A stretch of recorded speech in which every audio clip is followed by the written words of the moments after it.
Hola, bienvenidos a un nuevo capítulo de Uno al Día, donde la palabra no solamente se lee, sino también se escucha. El día de hoy nos toca leer Romanos capítulo 7, así es que comencemos. ¿Acaso ignoráis, hermanos, pues hablo con los que conocen la ley, que la ley se enseñorea del hombre entre tanto que éste sirve?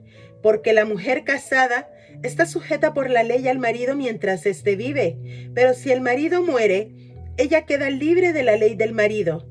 Así que si en vida del marido se uniere a otro varón, será llamada adúltera, pero si su marido muriere, es libre de esa ley, de tal manera que si se uniere a otro marido, no será adúltera. Así también vosotros, hermanos míos, habéis muerto a la ley mediante el cuerpo de Cristo, para que seáis de otro, del que resucitó de los muertos, a fin de que llevemos fruto para Dios.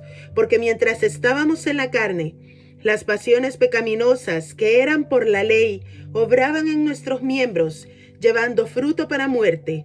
Pero ahora estamos libres de la ley, por haber muerto para aquella en que estábamos sujetos, de modo que sirvamos bajo el régimen nuevo del Espíritu, y no bajo el régimen viejo de la letra. ¿Qué diremos, pues? ¿La ley es pecado? En ninguna manera, pero yo no conocí el pecado sino por la ley, porque tampoco conociera la codicia si la ley no dijera no codiciarás.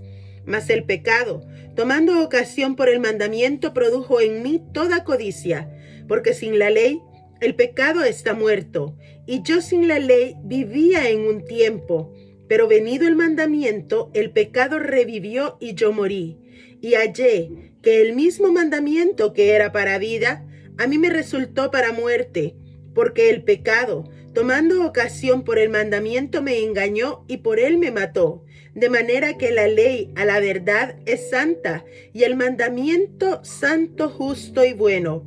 Luego, lo que es bueno vino a ser muerte para mí, en ninguna manera, sino que el pecado, para mostrarse pecado, produjo en mí la muerte por medio de lo que es bueno, a fin de que por el mandamiento el pecado llegase a ser sobremanera pecaminoso, porque sabemos que la ley es espiritual, mas yo soy carnal, vendido al pecado, porque lo que hago no lo entiendo, pues no hago lo que quiero, sino lo que aborrezco, eso hago.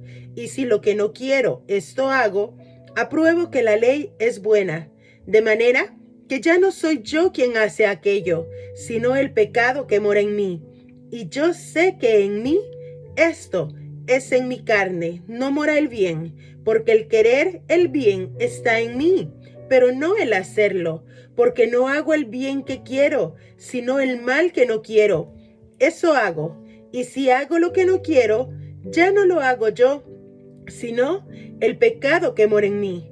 Así que, queriendo yo hacer el bien, hallo esta ley, que el mal está en mí, porque según el hombre interior, me deleito en la ley de Dios, pero veo otra ley en mis miembros, que se rebela contra la ley de mi mente, y que me lleva cautivo a la ley del pecado que está en mis miembros.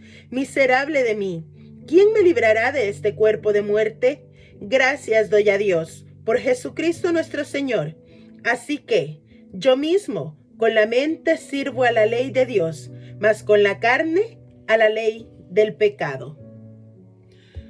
El día de hoy quiero invitarte a que te hagas libre.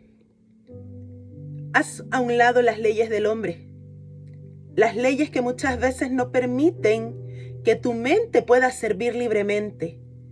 Las leyes que muchas veces te atan y no te permiten dar frutos para Dios, sino frutos para muerte.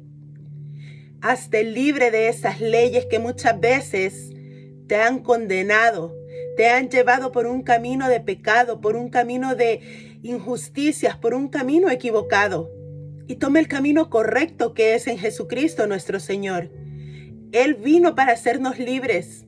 No para eliminar las leyes, sino para darte cuenta de que como seres humanos, que en la carne vamos a ser siempre pecadores, pero sin embargo, Él nos renueva a través de la sangre que derramó en esa cruz, para que tú y yo podamos hacernos libres y no vivir según la carne, sino vivir según el Espíritu, porque el Espíritu siempre va a buscar la presencia de Dios. A pesar de que nuestra carne pueda cometer errores, nuestro Espíritu siempre busca de aquel que nos amó tanto para entregar a su Hijo y hacernos libres el día de hoy.